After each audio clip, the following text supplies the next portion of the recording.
বিশ্ব আশেকে রসুল সম্মেলন পীরানে পীর দস্তগীর সুলতানুল মাশায়েখ সুলতানিয়ে মোজাদ্দেদিয়া তরিকার ইমাম সৈয়দ আবুল ফজল সুলতান আহমদ চন্দ্রপুরী রহমতুল্লাহ আলাইহির ১০২তম শুভ জন্মবার্ষিকী স্মরণে মহান সংস্কারক মোহাম্মদ ইসলামের পুনর্জীবন দানকারী সুফি সম্রাট হযরত মাহবুবে খোদা দেওয়ানবাগী হুজুরের আহ্বানে আগামী ১ জুন ঢাকার মতিঝিলের বাবের আহমদ দেওয়ানবাগ শরীফে অনুষ্ঠিত হবে বিশ্ব আশেকে রসুল সম্মেলন। আপনারা দলে দলে যোগদান করুন।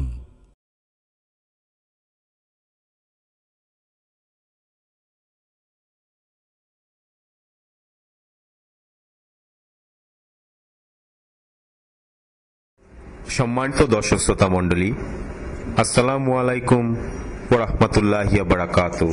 সুফি ফাউন্ডেশন বাংলাদেশ দেওয়ানবাগ শরীফের একটি প্রতিষ্ঠান। মোহাম্মদ ইসলামের আদর্শ, শিক্ষা ও সংস্কৃতির গবেষণা, প্রকাশনা এবং প্রচারণার মহান লক্ষ্যে প্রতিষ্ঠিত সুফি ফাউন্ডেশন বাংলাদেশের পক্ষ থেকে আপনাদের জানাই আন্তরিক মোবারকবাদ। আমাদের এবারের নিবেদন গত ২৭ এপ্রিল ২০১২ খ্রিস্টাব্দ রোজ শুক্রবার বাবের আহমদ দেওয়ানবাগ শরীফে অনুষ্ঠিত সাপ্তাহিক আশেকে রাসূল মাহফিলে মহান সংস্কারক মোহাম্মদ ইসলামের পুনর্জীবন দানকারী, যুগের ইমাম, আম্বিয়া কেরামের বেলায়েত লাভকারী, আকাশের পূর্ণিমার চাঁদ, আধুনিক সুফিবাদের জনক, সুফি সম্রাট হযরত মাহবুবে খোদা দেওয়ানবাগী মাদ্দাজুল আলী হুজুর কেবলা জান প্রদত্ত মহামূল্যবান বাণী মোবারক ও মুনাজাত। নাহমাদুহু ওয়া নুসাল্লি আলা রাসূলিল কারীম। সম্মানিত আশিকে রাসূলেরা, আপনারা আমার সালাম গ্রহণ করুন। আসসালামু আলাইকুম ওয়া রাহমাতুল্লাহি ওয়া বারাকাতুহু। সম্মানিত আশিকে রাসূলেরা, আসলে আমরা বিরাট একটা ফিতনার যুগে এসেছি। এই যুগটা নিষ্কণ্টক নয়। ইসলামের নামে অপপ্রচার, ইসলামের নামে বিভ্রান্ত সৃষ্টি, ইসলামের নামে অপকর্ম। হুজুর সাল্লাল্লাহু আলাইহি ওয়াসাল্লামের জমানায় যাদের সাথে হুজুর সাল্লাল্লাহু আলাইহি ওয়াসাল্লামের যুদ্ধ হয়েছে তারা ছিল কাফের, বিধর্মী। আর এখন যারা বিরোধিতা করতেছে তারা হুজুর মুসলমান, সত্য নয় কি? তারা আমাদের ধর্মেরই, আমারই মুসলিম ভাই। তাদের সাথে আমাদের সাথে দ্বন্দ্ব। সত্য না মিথ্যা বলেন তো? সুতরাং এই যুগটাকে সর্বশ্রেষ্ঠ ফিতনার যুগ বলা যায় না, যায় না। সর্বশ্রেষ্ঠ ফিতনার যুগে জন্ম নিয়ে সিরাতুল মুস্তাকিমে চলা যে কি কষ্ট, তা মহান মালিক ছাড়া আর কেউ জানে না। কিন্তু তারপরেও আমাদেরকে সিরাতুল মুস্তাকিমে থাকতে হবে। পরিষ্কার আপনারা যে ধরুন, আপনারা আসছেন, তাসাউফের কিছু কথা, আল্লাহ রসুলের প্রেম সম্বন্ধে কিছু কথা শুনলেন, বাহিরে গিয়া বলেন, মসজিদের হুজুর বাইরে বলবে নাউজুবিল্লাহ মিন জালিক বলবে। কিন্তু এখান থেকে যা শুনলেন বা দেওয়ানবাগের কাছে আসছেন, শুনলেই নাউজুবিল্লাহ বলে না, বলে না? আমি কিন্তু এগুলো জানি। এগুলো যে বলে আমার খবর নাই এরকম না, আমি জানি। তো রাব্বুল আলামিন বললেন কি, হে মুমিনগণ, তোমরা মনে করেছ আমি তোমাদেরকে পরীক্ষা না নিয়ে ছেড়ে দেব? আমি ইচ্ছা করলে দুইটারে গলার টিপ্পা ঠান্ডা করে দিতে পারি মুহূর্তে, কিন্তু এগুলো রাখছি তোমাদের ইমানের পরীক্ষা করার জন্য, কে কতটুকু আমার পথে চলতে আগ্রহী। পরিষ্কার। সম্মানিত আশিকে রাসূলেরা, যেহেতু আমাদের সমাজে ধর্মপ্রচারকদের অভাব নাই, সেহেতু বিভিন্ন কথা বলাটা স্বাভাবিক। আমি আগেও আপনাদেরকে বলেছি, আমাদের সমাজে যারা ধর্মে বেশি অজ্ঞ তাকে বলা হয় ধর্মের বিশেষজ্ঞ। ধর্মের বিশেষজ্ঞ মানে সে বড় পণ্ডিত। সত্য না মিথ্যা বলেন? যেমন সবাই মাসলা জানে, বিশেষ করে আমাদের সমাজে, আমাদের দেশে মাসলা জানে না এমন কোনো হুজুর নাই। কোনো মতে যদি নামাজটা পড়তে বলে হেও একজন মুফতি হয়ে যায়। পরিষ্কার? কারিয়ানা পড়ে, শুধু কারি কেরাতরা শুদ্ধ করে পড়ে, কোরআন শরীফ সহি শুদ্ধ পড়ে, হেও একজন ফতোয়াদার অধিকারী। একজন হাফেজ কোরআন হেফজ করেছে, সেও একজন মুফতি। মানে হুজুরের আর অভাব নাই, ফতোয়া দেওয়ার আর অভাব নাই। কি আবার দেখেন আর একটা শ্রেণী, নিমে তাবিব খত্রে জান, নিমে মোল্লা খত্রে ইমান। একটা কথা আছে, ডাক্তাররা সঠিক চিকিৎসা না দিলে রোগীর মৃত্যু হইতে পারে। পারে না? পারে না? আপনি বললেন আমার তো বুকে ব্যথা করতেছে, দেখবেন অনেকজনে বলে ফেলাইব এই ট্যাবলেটটা খান, এই ট্যাবলেটটা খান, কিন্তু কারোর সাথে কারো কোনো মিল নাই, প্রেসক্রিপশন শেষ। তো এইগুলা খাইলে আপনার যাইতে হইব হসপিটালে, না ওই কবরে। সত্য না মিথ্যা বলেন? ওই রকম হুজুরদের মধ্যে যারা কিছু জানে না, আপনি একটা মাসলা জিজ্ঞেস করেন, একদার সে ফতোয়া দিতেছে। কি এই নির্ভুল চিন্তাও করে না, আমার ফতোয়া দিয়ে একটা লোক ইমান নষ্ট, ইমান হারা হইতে পারে। সত্য না মিথ্যা বলেন? এই দুটা জিনিস আমাদের দেশে সবচেয়ে সস্তা, কোনো পয়সা লাগে না, মাগনা পাওয়া যায়, আর এটাই আমল করতে ওস্তাদ সম্মানিত আশিকের রাসূলেরা। সুতরাং আমাদেরকে সতর্কতার সাথে সিরাতুল মুস্তাকিমে থাকতে হবে। যেমন আপনারা জানেন, আমরা যখন থেকে তাসাউফের কথাবার্তা বলছি, একদল বলছে তাসাউফ তো কোরআন হাদিসে নাই, এ তো হিন্দুদের বরেগ্যবাদ থেকে আসছে। এখন আসে প্রমাণ দেওয়ার পরে বলে এটা মন গড়া তাফসির। পরিষ্কার না? পরিষ্কার। তো মন গড়া স্যার আপনি একটা লিখলেন না, মন গড়া কিরম পারেন, এটা কাউন্টার একটা জবাব দিলেই তো পারেন।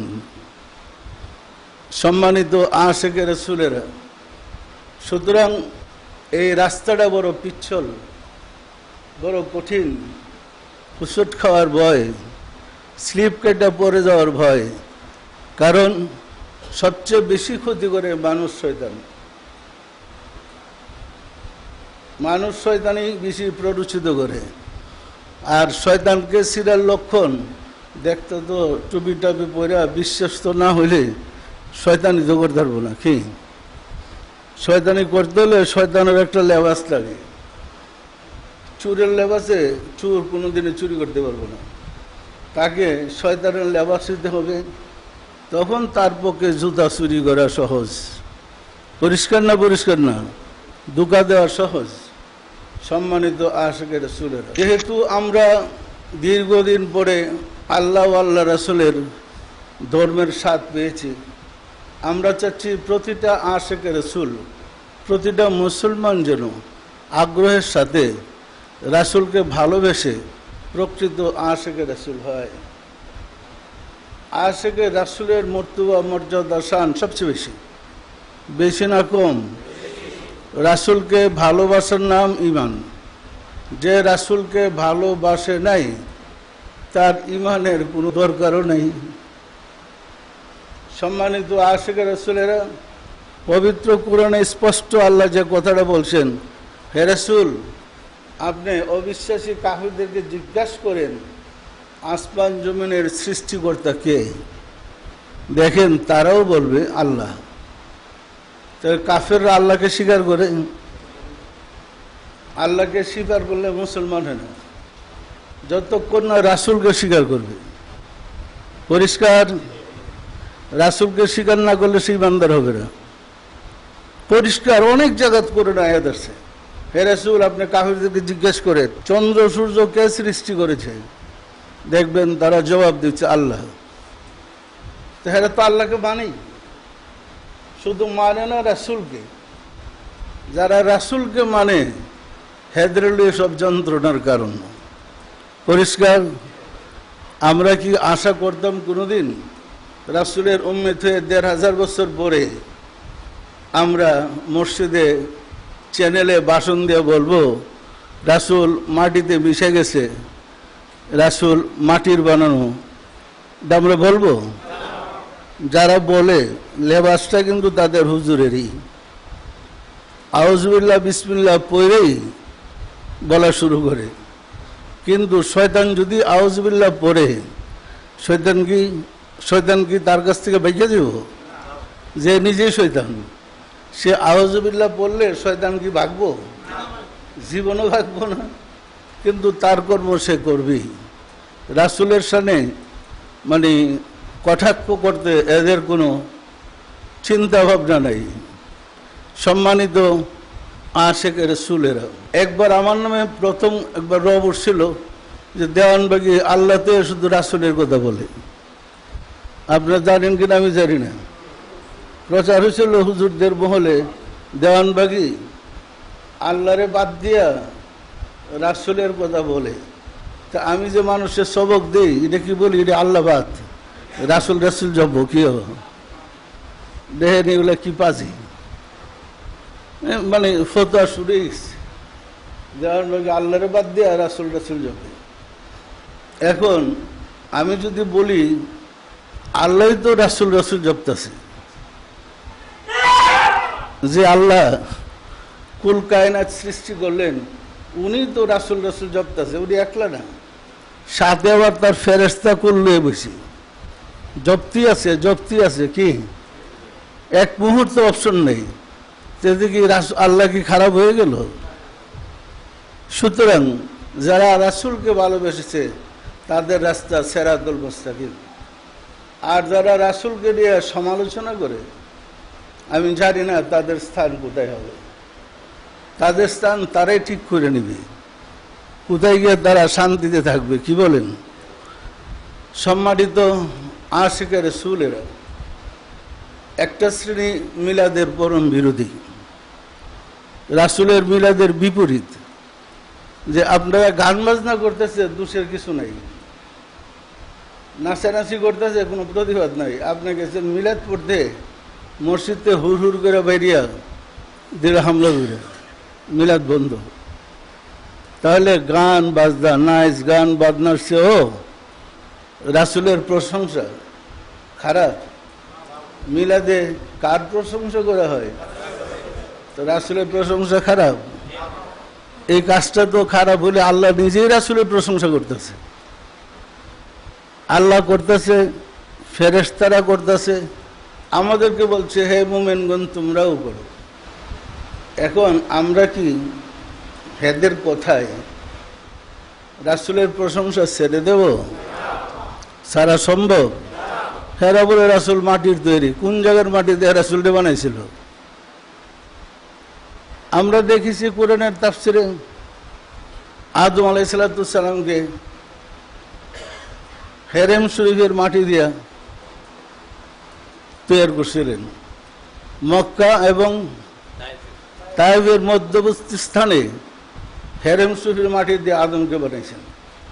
রাসূলকে কোন জায়গার মাটি দিয়ে বানাইল? রাসূল যে মাটির তৈরি। সম্মানিত আশিকে রাসূলেরা, আদম আলাইহিস সালাম ৩৯০ বছর কান্নাকাটি করার পরে ওনার যখন কলবের মুকামটা খুলে গেল, আরশে আজিমে আল্লাহর পাশে রাসূলকে বসা দেখলেন। সেটা নূরময় সত্তা, নূরের রাসূলকে দেখে বললেন, দয়াময় তোমার পাশে যিনি বসা ওনার উসিলায় তুমি আমাকে মাফ করো। সাথে সাথে আল্লাহ মাফ করলে 3টা পুরস্কার দিলেন। 1 নম্বর, 390 বছর কান্নার পরে যে গুনাহ মাফ হয় নাই, রাসূলকে উসিলা করার সাথে সাথে মাফ। 2 নম্বর, পৃথিবীতে যত নবী রাসূল আসছে সকল নবী রাসূলদের আদি পিতা হিসেবে তাকে নির্বাচিত করলেন। 3 নম্বর নবী রাসূলদের মধ্যে তিনি প্রথম নবী বা রাসূল। আদম আলাইহিস সালাম কিন্তু রাসূল ছিলেন, ওনার কাছে রিসালাত আসছে, 10টা সহিফা আসছে তো, পরিষ্কার না পরিষ্কার না? এই 3টা পুরস্কার পাইলেন রাসূলকে উসিলা করে। আল্লাহর পাশে যে রাসূল বসা ছিল, এটা মাটির একটা মূর্তি ছিল না নূরের রাসূল ছিল? তো হেরা পাইল কোথায়? এরপরে নূর ওয়া কিতাবুম মুবিন, পরিষ্কার বলছে। কোরআন তো অনেক আয়াত, বুড়ি বুড়ি। হে রাসূল, আমি আপনাকে নূর ও কোরআন দিয়ে পাঠাইছি। নূরটা কি? রাসূলের মাঝে যে নূর, এই নূরটা কিসের নূর? এটা কি আল্লাহর নূর নাকি আল্লাহর নূর না? তাহলে রাসূলকে বানাইছে নূর, আল্লাহর নূর, আর কিতাবও পাঠাইছে দলিল হিসাবে। কিন্তু আমরা যদি ভুল কথা বলি, এটার জন্য আমরাই তো দায়ী। জগৎ সৃষ্টির অনেক আগে সব নবী রাসূলকে আল্লাহ দয়া করে সৃষ্টি করলেন, করার পরে আমাদের রাসূলকে হাজির করলেন, করার পরে রাসূলের শান মান সম্বন্ধ আল্লাহ নিজে সব নবীদেরকে ব্রিফ করলেন, করার পরে বললেন তোমরা কি উনি যে আমার শ্রেষ্ঠ বন্ধু জাতির কাছে, তোমাদের স্বজাতির কাছে গিয়ে প্রকাশ করবে? সব নবী রাসূলগণ বললেন নিশ্চয়ই দয়াময় খোদা, আমরা তোমার শ্রেষ্ঠ বন্ধু যে রাহমাতুল লিল আলামিন, আমরা এটা প্রচার করব। তো আল্লাহ বললেন তোমরাও সাক্ষী থাকো, আমিও সাক্ষী রইলাম। ওইখানে কি রাসূলের দেহ মোবারক মাটি দা বানায় পাঠাইছিল না নূরের? এগুলো বলে কি? আব্দুল্লাহ আলাইহিস সালামের পেশানিতে মা আমেনার উদরে যে নূর গেছিল, এই মক্কাবাসীরা রাসূল সাল্লাল্লাহু আলাইহি সাল্লামকে, রাসূল সাল্লাল্লাহু আলাইহি সাল্লামের পিতাকে যে দিক দিয়ে যাইতো দেখতো যে একটা চেহারার মধ্যে রোশনি, একটা নূর। মক্কাবাসীদের মধ্যে অনেক সম্ভ্রান্ত পরিবারের মহিলারা নিজেরা প্রস্তাব দিছে, হে আব্দুল্লাহ আলাইহিস সালাম, আপনাকে আমরা বিয়ে করতে চাই। জানেন তো ঘটনা? তখন তো রাসূল আসে নাই, কি দেখে বিয়ার পাগল হয়ে গেল। যখন মা আমেনার উদরে ওই নূরে মুহাম্মদী প্রবেশ করলেন, এরপরে আব্দুল্লাহ আলাইহিস সালাম হেদের সামনে গেছে, এখন আর তারা বিয়ে করতে আগ্রহ নাই। রাসূলের পিতা বললেন তোমরা না আমাকে বিয়ে করতে চাইছিলে, কি অবস্থা এখন? তোমার কাছে না, ওই তোমার পেশাটিতে যে নূর ছিল, এই নূর তো এখন অন্য জায়গায় চলে গেছে, তোমার বিয়ে করে আমরা কি করবো? পরিষ্কার, এটা কি নূরের রাসূল না মাটির রাসূল? কোরআনে বুড়ি বুড়ি দলিল আছে। আমরা ইনশাআল্লাহ আল্লাহ দয়া করে সাহায্য করলে কোরআনের আলো দিয়েই, কোরআনের বাণী দিয়েই তাফসিরে আপনাদের কাছে প্রমাণটা তুলে ধরবো রাসূলটা কিসের। সুযোগ নাই বুয়া প্রচার করে প্রতিষ্ঠিত হয়ে যাওয়ার, কারণ যা বুয়া বলছে সব মুখোশ আমরা খুলে ফেলেছি। তাফসির করতে গিয়া মুখোশগুলো আমরা খুলেছি, এখন প্রকাশের অপেক্ষায়। প্রকাশ হইলে যে কই যে বইরা আল্লাহ ভালো জানে, এটা তার কইতে পারবো যে এটা কোরআনে নাই, দেওয়ানবাগি কোরআন বানাই লিখছে। বলতে অসুবিধা নাই যে দেওয়ানবাগি কোরআন বানিয়ে লিখছে, বলো, কিন্তু বানাইছে তো। কি বলে? বানাইছে তো। সম্মানিত আশিক রাসূলেরা, আমরা যেহেতু রাব্বুল আলামিনের অপার দয়ার বদলতে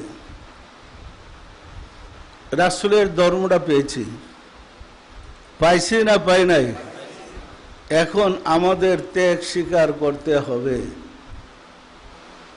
এমনভাবে যেমনভাবে সর্বত্র রাসূলের ধর্মটা প্রচার করতে পারি। রাসূলের ধর্ম প্রচারে যেন আমরা পিছপা না হয়।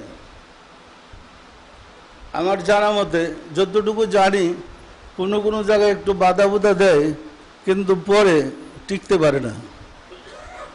আমাদের দলে জয়ী হয় এবং প্রচুর লোক তরিকা নেই মাহফিলে গেলে, সত্য না মিথ্যা? কিন্তু একজনে একটা হুমকি বললো বই পেয়ে দেন না, যদি বই পান হ্যাঁ আমি তাহলে আমার যদি মেরে ফেলে, আরে বেড়া দেখছি না মারামারি কি জিনিস, আর দেখি তো দেশটা স্বাধীন করছি কি সাপ সামনাসামনি গোলাগুলি করে রাজাকার বাহিনী না পাক বাহিনীর সাথে সামনাসামনি গোলাগুলি করেই তো দেশ স্বাধীন হয়েছে। আমরা যদি হাত পাও গুটায় বসে থাকতাম সারা জীবন এই রাজাকার বা পাক বাহিনীরা তাড়ানো যেত? আমরা তো হাত পাও গুটায় বসি নাই, যা আছে তাই নিয়ে আমরা মোকাবেলা করেছি, কিন্তু আল্লাহর সাহায্য পেয়েছি, হেরে হেরে গেছি। সত্য না মিথ্যা বলেন? তো আমাদের প্রতি আল্লাহর দয়া বা সাহায্য আছে। আপনারা মাহফিল করেন, যেখানে ডিস্টার্ব করে ওইখানে বেশি লোক তৈরি করে নেবে। পরিষ্কার না পরিষ্কার না? আমি আমার জীবনে পরীক্ষায় দেখেছি যে যত জায়গায় বাধা সৃষ্টি হয়েছে কিছুদিন পরে সেইগুলোই আগে এসে তৈরি করে নিছে। পরিষ্কার না পরিষ্কার না? সুতরাং মহব্বতের সাথে আপনারা সম্মেলনের প্রচার করতে পারবেন। আমরা তো একটু বেজালে পড়ে গেছি, সরকার একটা আইন করছে কি দেওয়াল লিখন, দেওয়ালে পোস্টার লাগানো নিষেধ। তো আমরা তো সরকারের আইন অমান্য করতে পারবো না, তবে আমরা কি ঘরে ঘরে দাওয়াতরা পৌঁছাতে পারবো না? পারবো না? পারবো না? সম্মানিত আশিক রাসূলেরা, আমরা চেষ্টা করব ছোট্ট লিফলেট দিতে, এই মাত্র বললাম আর কি, দিয়া আমরা এটা দিয়ে দেবো। আমাদের তো আগে দেওয়ার অভ্যাস আছে, ৮০ লক্ষ পর্যন্ত ছাড়ছে লিফলেট ইয়ার জন্য, মহরমের জন্য না? সম্মানিত আশিক রাসূলেরা, আমাদের পরিষ্কার দুমদামের সাথে আমাদের কাজ আমরা করব। যারা পারে ঠেকে দে দেখুন কয়জনে কি পারে কি, ঠিক আছে? আল্লাহ পাকের দয়ায় চাঁদের আলোটা মেঘ ডাইকা ফালাইলেও চিরদিনের জন্য নয়, কিছুক্ষণ পরে আপন গতিতে চাঁদ আলো দিতে থাকে। বাধা সৃষ্টি হইলেও কিছু করার নাই, কারণ বাংলার মানুষ রাসূলকে ভালোবাসে। রাসূলকে ভালোবাসে না এমন লোক আমরা পাই নাই। রাসূলের দোহাই দিয়েই এরা প্রচারণা করতেছে। একবার গন্ডগোল হয়েছে রাসূলকে নিয়ে, ওই লন্ডন টাইমস পত্রিকাতে রাসূলের ব্যঙ্গচিত্র লিখছিল। তখন আমরা ছাত্র, নারায়ণগঞ্জে টান বাজার আছে না একটা জায়গার নাম, হ্যাঁ টান বাজার, তো মানে নিষিদ্ধ পল্লী, খুব ভালো কথা না এটা। তো মৌলবীরা তো ওই মসজিদ ভেঙে ফেলাইব, একটা যুদ্ধ হয়ে গেছে। তখন রাসূলের সম্বন্ধে অপপ্রচার। তো আমার জানা মতে তখন আমার কাছে খবর আসলো, নিষিদ্ধ পল্লীর যে মেয়েরা, এরা তো আর ধর্মের ধারে কাছে না, আছে নাকি? কাপড় কাঁচা দিয়া বডি লিয়া রাস্তায় মিছিল বেরিয়ে গেছে যে রাসূল সম্বন্ধে কেউ গেলে কল্লাটা ফেলাই দেব। দেখেন কারা লাগাই দিচ্ছে আল্লাহ। বিশ্বাস হয় আপনাদের? হুজুররা কিন্তু রাস্তায় নামে নাই। হুজুররা হ্যাঁ রে এটা ভালো না, এটা খারাপ, এই কইতাছে। আর হেরা কাপড় কাঁচা, মানে মাজার মধ্যে উড়না বাইন্দা ওই ধান রাস্তায় বেরিয়ে গেছে মিছিল করার জন্য।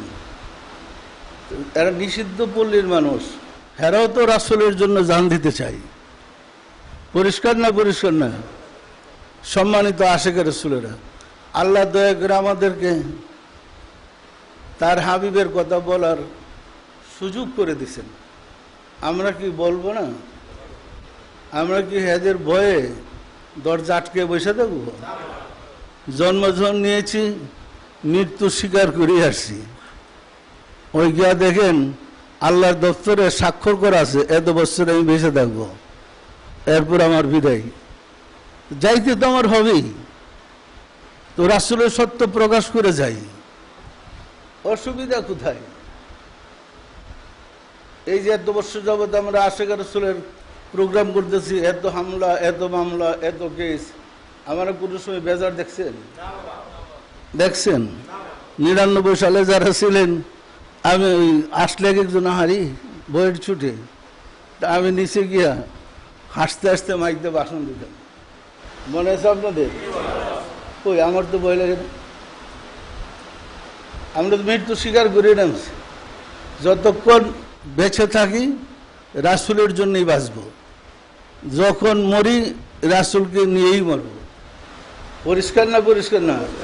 সুতরাং আমরা যদি এইভাবে প্রতিজ্ঞাবদ্ধ হই, পুস্টার মুস্টার না দিলাম, আমরা রাসূলের কথা বলতে থাকবো, পারবো না? পারবো না?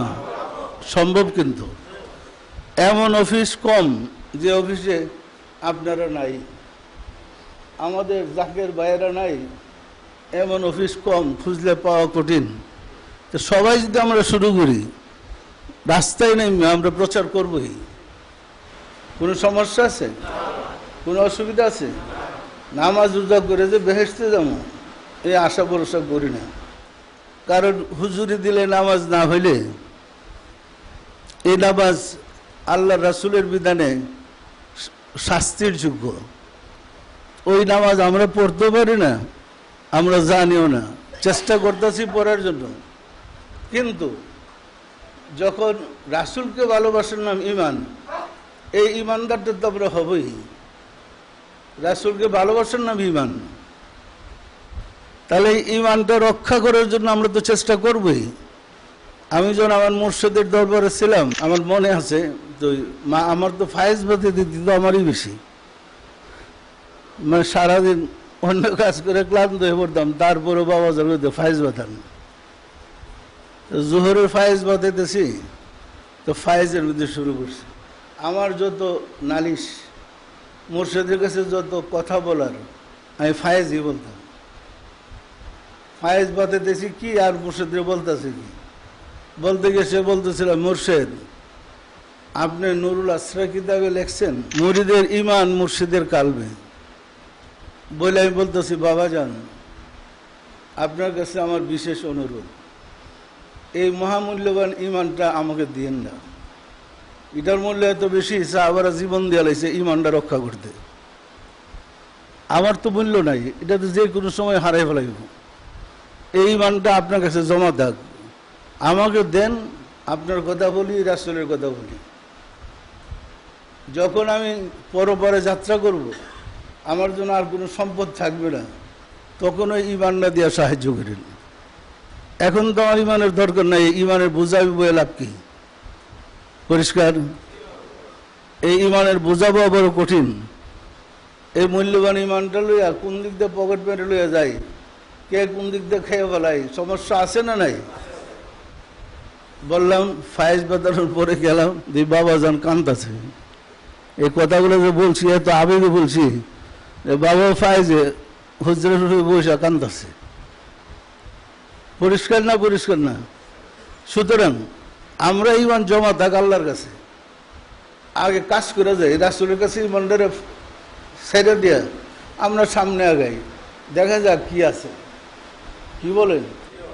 রাসূল এরকম শিখিয়ে দিছে, তুমি শহীদ হলে এই পতাকাটা তুমি বহন করবা, তুমি শহীদ হলে এই পতাকাটা তুমি বহন করবা, তুমি শহীদ হলে এই পতাকা তুমি বহন করবা। তিনজনরে, তো তিনজনের সামনাসামনি বলার অর্থই তুমিও যাইতেছ, তুমিও যাইতেছ, তৃতীয় জনকে টিকবে।